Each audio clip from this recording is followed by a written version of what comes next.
ឲ្យចប់ធ្វើការឲ្យធំធំក្នុងអរាឲ្យធំធំក្នុងអរា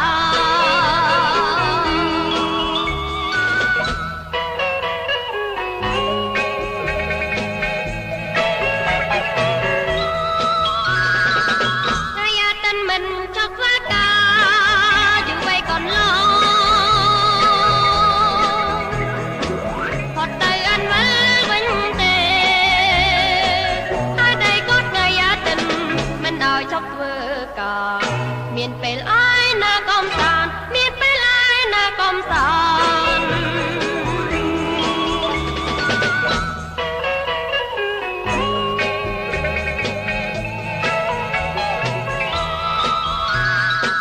ថ្ងៃអាទិត្យមិនចុះធ្វើកា